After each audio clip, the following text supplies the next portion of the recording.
अस्सलाम वालेकुम dear students. इस लेक्चर में हम डिस्कस करेंगे फर्स्ट ईयर फिजिक्स चैप्टर 4 से एक बहुत ही important long question that is work done by gravitational field. Dear students, gravitational field क्या होता है?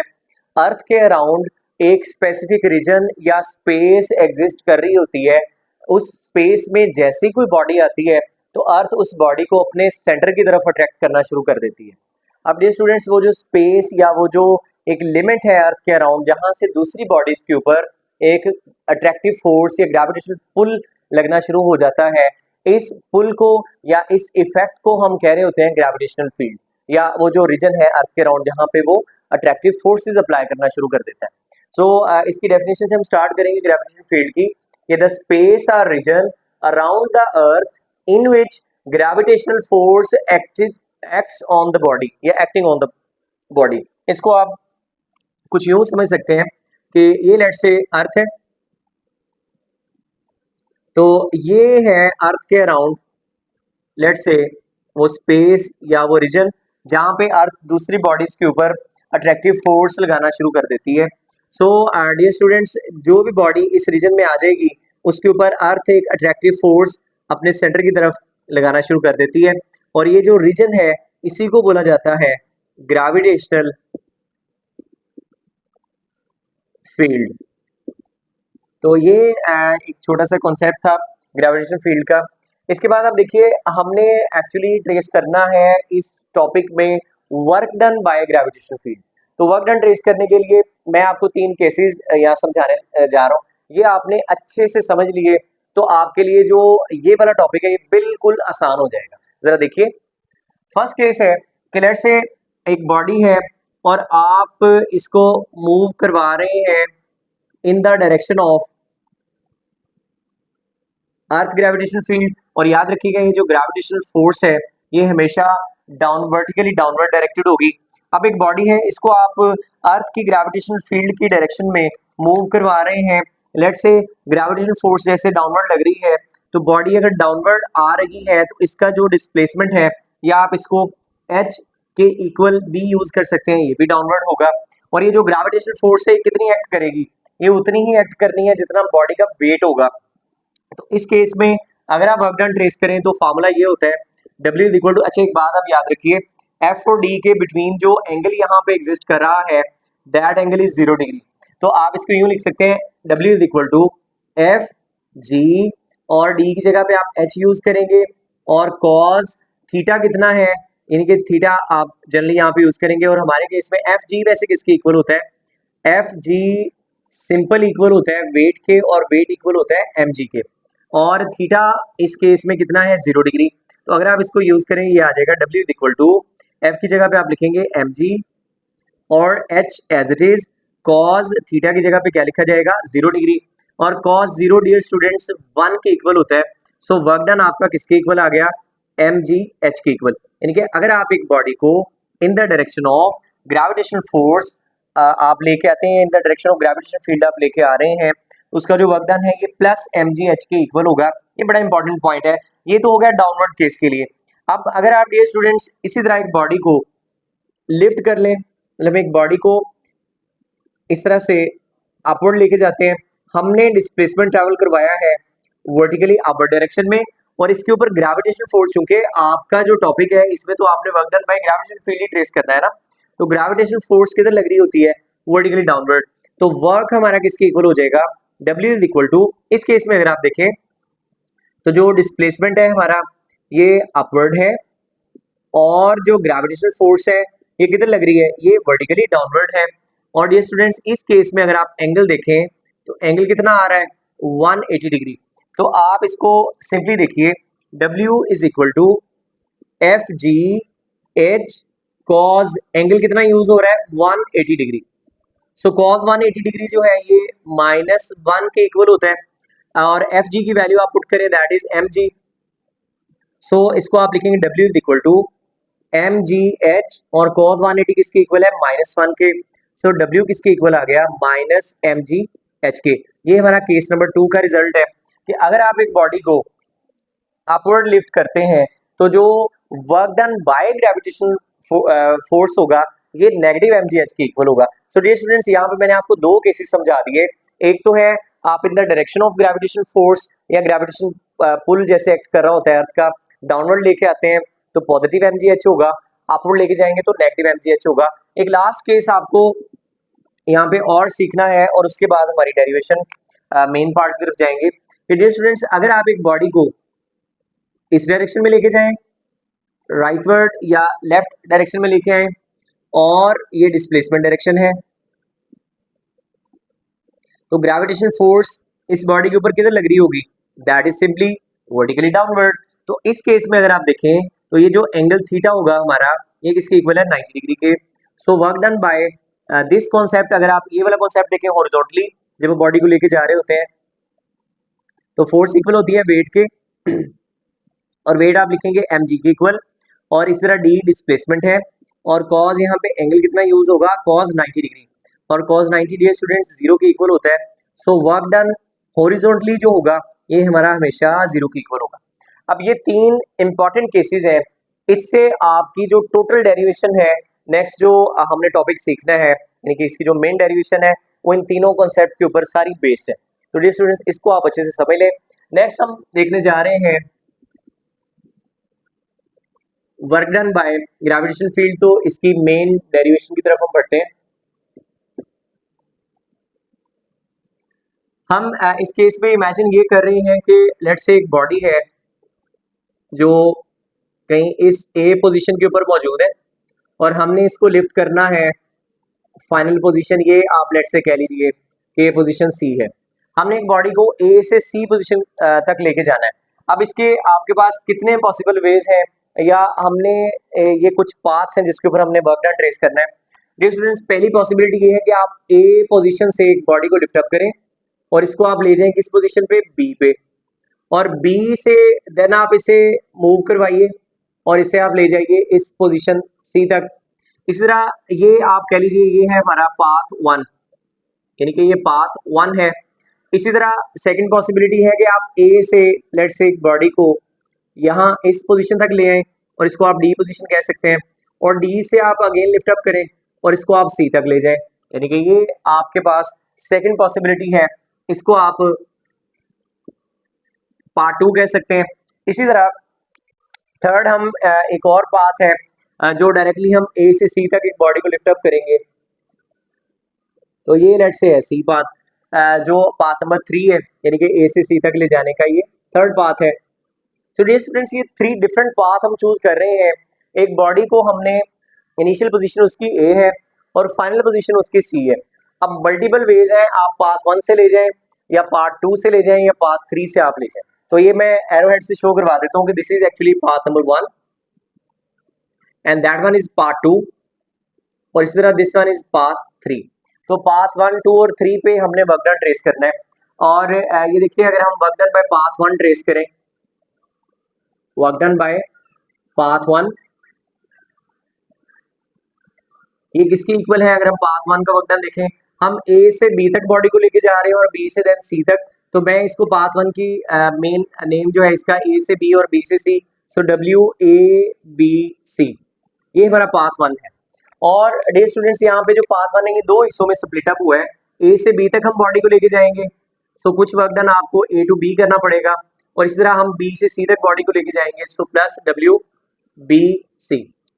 अब आप देखिए कि WAB किसके इक्वल है? AB है, हम बॉडी को यहाँ से लिफ्ट अप करके अपवर्ड लेके जा रहे हैं, यानी कि लेट्स से ये बॉडी है हैविंग सर्टेन मास m, इसको हम यहाँ से अपवर्ड लेके जा रहे हैं, तो डिस्प्लेसमेंट या जो हाइट है ये अपवर्ड ट्रैवल हुई है, और जो ग्रेविटेशन पुल है ये तो हमेशा वर्टिकल डाउनवर्ड लगना है। तो मैंने आपको ये केस यहाँ पे समझाया है कि अगर एक बॉडी को आप अपवर्ड डिस्प्लेस करते हैं तो जो उसका वर्क डन होगा ये नेगेटिव mgh के इक्वल होगा।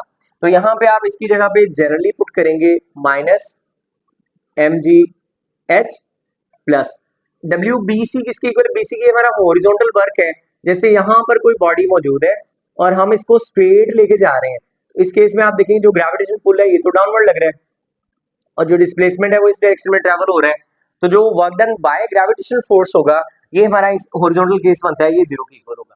तो आप इसको सिंपली 0 पुट करेंगे, सो जो हमारा टोटल वर्क डन है ABC ये इक्वल आ गया माइनस mgh के। सो ये देखें अब कितना सिंपल हो गया है हमारे लिए वर्क डन ट्रेस करना। इसी तरह डियर स्टूडेंट्स आप सेकंड पाथ का वर्क डन ट्रेस करेंगे। सेकंड पाथ है हमारा, हम ए से डी तक और डी से सी तक लेके जाएंगे किसी बॉडी को। सो डब्ल्यू ए डी सी किसके इक्वल होगा, हम ए से डी तक लेके आए हैं, that is first part of the work, और इस तरह डी से हम सी तक लेके जाएंगे, this is the second part of the work. अब आप देखें ए से डी तक लेके जाना है, अगेन से हॉरिजॉन्टल वर्क है, तो डिस्प्लेसमेंट इस डायरेक्शन में और ग्रेविटेशन पुल डाउनवर्ड लग रहा है, तो ये 90 वाला केस बन रहा है, तो वर्क डन किसके इक्वल होगा, जीरो के, यानी कि आप एडी की जगह पे सिंपल लिख सकते हैं zero. Work done by DC, DC path है, यहाँ से हम अपवर्ड लेके जा रहे हैं, और अभी हमने देखा था ये बिल्कुल यही केस बन रहा है कि बॉडी को आप ऊपर लेके जाएंगे, डिस्प्लेसमेंट तो अपवर्ड है लेकिन जो ग्रेविटेशन पुल है वो वर्टिकली डाउनवर्ड ही लगता रहता है, तो इसीलिए आप जो ये वाला सेकंड केस है ये यहाँ पे अप्लाई होता है, दैट इज माइनस mgh, तो इसको आप लिखेंगे this is minus mgh work done. So W A D C हमारा फाइनली किसके इक्वल आ गया, ये इक्वल आ गया जी माइनस mgh के। हमने दो डिफरेंट पाथ पे वर्क डन अभी तक ट्रेस किया है और हमारा जो वर्क डन है वो माइनस mgh के इक्वल है। इसी तरह हम थर्ड पाथ के ऊपर भी वर्क डन ट्रेस करते हैं, और थर्ड पाथ आप यहाँ से देख सकते हैं कि ये हमारा पाथ है जो यहाँ ए से सी तक डायरेक्टेड है। तो डियर स्टूडेंट्स अब थर्ड पाथ पे वर्क डन ट्रेस करने के लिए हम ये जो पूरा इसका कॉम्बिनेशन बना हुआ है, मैं इस पाथ को ए से सी तक यहाँ ट्रेस कर देता हूँ ताकि समझने में थोड़ी आसानी हो जाए। अब आप देखिए यहाँ से यहाँ तक एक बात आपको ऐसे पता होनी चाहिए कि सी फाइनल पोजीशन तक जो हमारा वर्टिकल डिस्टेंस है ये एच के इक्वल है। अब अगर एक बॉडी को आप ए से सी तक लेके जा रहे हैं, ऐसे पाथ के ऊपर वर्क डन ट्रेस करने के लिए आप इसके हॉरिजॉन्टल और वर्टिकल स्टेप्स बना लें, और हॉरिजॉन्टल और वर्टिकल स्टेप्स में फिर आप वर्क डन ट्रेस करेंगे, फिर हम उनको एड अप करेंगे, आपको टोटल आंसर मिल जाएगा। यानी कि थर्ड हम ट्रेस करने जा रहे हैं वर्क फ्रॉम ए टू सी, और ए टू सी वर्क किसके इक्वल होगा, इसमें हम ये करेंगे इस टोटल पाथ को हम डिवाइड कर लेंगे हॉरिजॉन्टल और वर्टिकल स्टेप्स के अंदर, इस तरह से। अब इसमें जो हमने हॉरिजॉन्टल और वर्टिकल स्टेप्स बनाए हैं इसमें हम वर्क डन ट्रेस कर लेंगे, तो टोटल वर्क डन हमारा दो पार्ट्स में रिजॉल्व होगा, work done bye horizontal steps plus work done bye vertical steps, यानी कि ये दो हिस्सों में हमें वर्क डन इस पाथ का ट्रेस करना पड़ेगा। लेट्स से आप इसे जनरल इक्वेशन 1 कह लीजिए। अब डियर स्टूडेंट्स अगर आप बात करें हॉरिजॉन्टल स्टेप्स की, तो हॉरिजॉन्टल स्टेप ये लेट्स से आप कह लेंगे है डेल्टा x1 पाथ यहाँ से यहाँ तक, इसी तरह यहाँ से यहाँ तक का जो पाथ है इसको आप डेल्टा x2 कह लें, इसी तरह ये सो ऑन हमने nth पाथ में इसको रिजॉल्व किया है, तो लास्ट वाले इंटरवल को आप कह लेंगे डेल्टा xn है। अब इसका हम वर्क डन जब ट्रेस करेंगे तो देखते हैं इसका आपको फाइनली रिस्पॉन्स क्या मिलता है। यहाँ तक अपने आप नोट्स कंप्लीट कर लीजिए, इस पाथ का वर्क डन मैं आपको यहाँ सेपरेट ट्रेस करके देता हूँ।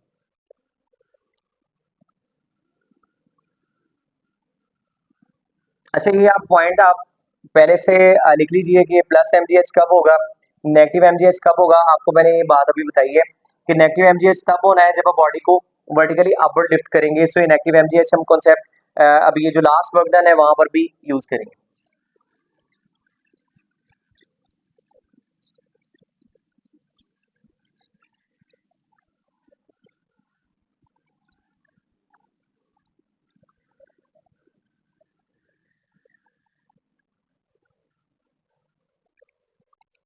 जी डियर स्टूडेंट्स हम ट्रेस करने जा रहे हैं, पहले हिस्से में हम ट्रेस करेंगे work done bye horizontal steps. तो हॉरिजॉन्टल स्टेप्स का वर्क डन ट्रेस करना हमारे लिए आसान है, यानी कि डब्ल्यू एक्स लेट्स से किसके इक्वल है, आप देखिए फार्मूला ये होता है एफ इंटू डेल्टा एक्स। अच्छा कॉज एंगल कितना होगा हमारा, देखिए हॉरिजॉन्टल स्टेप्स पे जब कोई बॉडी चल रही होती है तो ये बिल्कुल हमारा यही केस बनता है ना, हॉरिजॉन्टल स्टेप में अगर बॉडी जा रही है तो ये डायरेक्शन इसके जाने की, तो आप देखिए बॉडी डिस्प्लेसमेंट इस डायरेक्शन में कवर कर रही होती है, और जो ग्रेविटेशनल फोर्स है ये हमेशा वर्टिकली डाउनवर्ड लग रहा होता है। एंगल कितना है यहाँ पे, फोर्स और डिस्प्लेसमेंट में 90 डिग्री, तो आप इसको लिखेंगे तो F del X cos 90 degree, या इसको आप यूं भी लिख सकते हैं कि एफ एन यानी कि जो फोर्स लग रही है, या फोर्स तो हमने ग्रेविटेशनल फोर्स से ली हुई है, एफ जी यहाँ पर आप लिख लें। डेल्टा एक्स एन के लिए भी अगर आप देखेंगे तो कॉज 90 डिग्री ही रहेगा, और कॉज 90 चूंकि 0 के इक्वल होता है तो ये तमाम हॉरिजॉन्टल स्टेप का जो हमारा वर्क डन है ये सिंपली 0 के इक्वल हो जाएगा। यानी कि हॉरिजॉन्टल स्टेप पे कोई वर्क डन हुआ ही नहीं है। इस तरह वर्टिकल स्टेप्स की अगर हम बात करें तो वर्टिकल स्टेप्स के लिए जो वर्क डन है वो हम ट्रेस कर सकते हैं। जरा देखिए, जब बॉडी कोई अपवर्ड जा रही होती है तो ये जो डिस्प्लेसमेंट यहाँ तक ट्रेवल हुआ है इसको आप डेल बाय 1, इस तरह ये वाले को आप डेल बाय 2 और ये लास्ट वाले को आप डेल बाय n कह सकते हैं। अब इनके वर्क डन हमने ट्रेस करने हैं, तो जरा देखिए work done by first vertical step ये किसके इक्वल है? अगर आप इसकी वैल्यू पुट करें, चूंकि वर्टिकल स्टेप में मैं आपको पहले बता चुका हूँ कि जब बॉडी अपवर्ड जाएगी, ये देखिए एक बॉडी है, इसको अगर आप अपवर्ड लेके जा रहे हैं तो डिस्प्लेसमेंट या हाइट इसकी अपवर्ड ट्रैवल हुई है, लेकिन ग्रेविटेशन पुल ये हमेशा वर्टिकली डाउनवर्ड लग रहा होता है और यहाँ पे फोर्स और डिस्प्लेसमेंट में जो एंगल है ये 180 डिग्री के इक्वल है, that is minus mgh। Vertical step का वर्क डन हमारा वैसे ही माइनस mgh रहना है, ये मैंने आपको शुरू में कुछ केसेस बता दिए थे। अभी आप देखिए इसको यहाँ पर हम अप्लाई करेंगे तो work done by first vertical step displacement है हमारा डेल बाय 1 और ग्रेविटेशनल फोर्स Fg है, इसे आप लिखेंगे Fg सिंपली mg और डेल बाय 1 और कॉस एंगल कितना आएगा 180 डिग्री। इसी तरह आप सेकंड पाथ का ट्रेस कर लें, mg डेल बाय 1 कॉस, ये डेल बाय 2 कर लेंगे आप कॉस 180 डिग्री। इस तरह आप थर्ड पाथ का कर लें, mg del by 3 cos 180 degree. इस तरह आप nth पाथ का ट्रेस कर सकते हैं, mg del by n cos 180 degree. Dear students, cos 180 की वैल्यू यू नो दैट -1 के इक्वल है, सो इस सारे की जगह पे आप -1 पुट करते जाएं। इसी तरह यहाँ तक ये -1 पुट हो जाएगा। अब ये -1 चूंकि सब में आना है और mg भी सब में आ रहा है तो ये आप कॉमन पिक कर लीजिए। सो ये माइनस का mg मैंने कॉमन ले लिया, बाकी जो बच गया वो जस्ट डेल बाय 1, इसी तरह डेल बाय 2, डेल बाय 3 और लास्ट वन अगर आप देखें तो डेल बाय n। अब ये स्टूडेंट्स ये जो वर्टिकल स्टेप्स हैं ये एक्चुअल में हाइट तो उतनी ही है क्योंकि ए से सी पोजीशन तक हाइट तो हमारी h ही रहेगी, तो इसीलिए आप इन तमाम वर्टिकल स्टेप्स की जगह पे सिंपल हाइट h पुट कर सकते हैं। So del by 1, del by 2, del by 3 या सो ऑन, ये जितने भी वर्टिकल डिस्टेंसेस हैं ये एक्चुअली h हाइट के इक्वल हैं। सो अगर आप इसको पुट करें तो हमारा जो टोटल वर्क डन है, यानी कि ये जो टोटल वर्क डन आपका अलॉन्ग वर्टिकल स्टेप्स जो है ये किसके इक्वल आ गया -mg और इस सारे ब्रैकेट पार्ट की जगह पे h लिख दिया आपने, सो h के इक्वल। सो ये है हमारा work done bye vertical steps. अब टोटल वर्क डन हम चूंकि a से c तक देखना चाहते हैं वो किसके इक्वल आया है, सो w ac।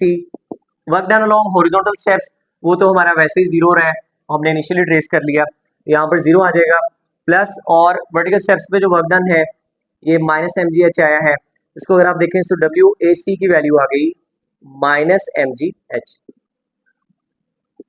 So dear students, यहाँ तक हमें कुछ जो जनरल आइडिया मिला है, हमने वर्क डन ट्रेस किया है by gravitation field.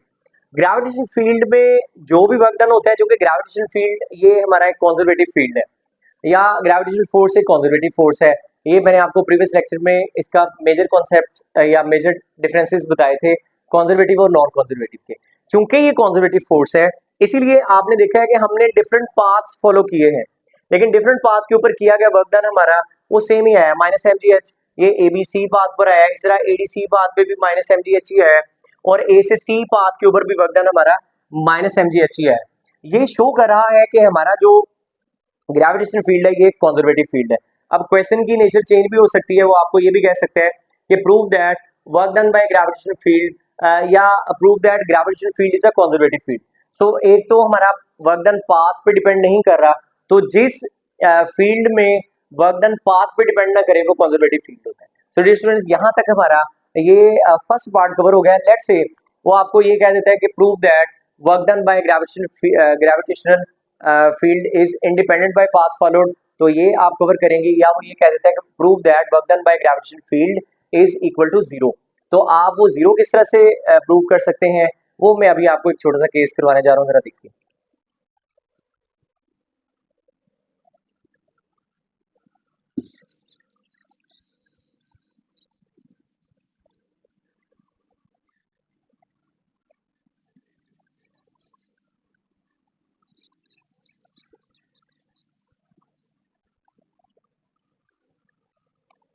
Ji dear students, इसका सेकंड पार्ट है कि हमने ये प्रूव करना है कि हमारा जो ग्रेविटेशनल फील्ड में वर्क डन होता है, work done around a closed path या इन अ क्लोज पाथ आप कह लें, वो क्या निकलता है, वो हमने एक एक्सप्रेशन ट्रेस करना है। अच्छा, क्लोज पाथ क्या है कि हम एक बॉडी को जैसे ए से बी तक लेके गए हैं, बी से सी तक ले आए, सी से डी तक और डी से दोबारा ए तक वापस ले आएंगे, तो ये पूरा एक पाथ होगा। लेकिन हम ये सिचुएशन एज्यूम कर रहे हैं कि बॉडी को ए से बी, बी से सी, सी से अगेन डी और डी से दोबारा ए तक लेके आ रहे हैं, तो ये पूरा एक क्लोज्ड साइकिल हो जाता है। इसका वर्क डन हमने ट्रेस करना है, तो टोटल वर्क डन का फॉर्मूला क्या आएगा, ए बी सी डी और ए, तो W A B C D A किसके इक्वल है, हमारा वर्क डन रिजॉल्व होगा पहले ए से बी तक, इसी तरह बी से सी तक, इसी तरह सी से डी तक हम लेके आएंगे और डी से अगेन ए तक। सो ये वर्क डन की वैल्यूज हम यहाँ पे अगर पुट कर दें तो हमें सिंपल आंसर मिल जाएगा। जरा देखिए, डब्ल्यू ए बी है ग्रेविटेशनल फील्ड के अगेंस्ट बॉडी को लिफ्ट करना, तो ये हमने इनिशियली भी डिस्कस किया था, ये इक्वल आएगा माइनस mgh के। बी सी हॉरिजॉन्टल वर्क है और जब बी से सी के लॉन्ग आप लेके जाएंगे तो ग्रेविटेशनल पुल डाउनवर्ड लगेगा और डिस्प्लेसमेंट सामने होगा, तो 90 डिग्री एंगल है, तो ये जीरो के इक्वल आ जाएगा। इस तरह सी टू डी है बॉडी को ऊपर से नीचे लेके आना, जब आप ऊपर से नीचे लेके आएंगे तो आप in the direction of gravitational field लेके आ रहे हैं, तो यहाँ पर जो वर्क डन होगा ये प्लस mgh के इक्वल होगा। इस तरह D2A अगेन से हॉरिजॉन्टल है और हॉरिजॉन्टल वर्क हमारा जीरो के इक्वल होगा, ये आप जीरो पुट कर देंगे।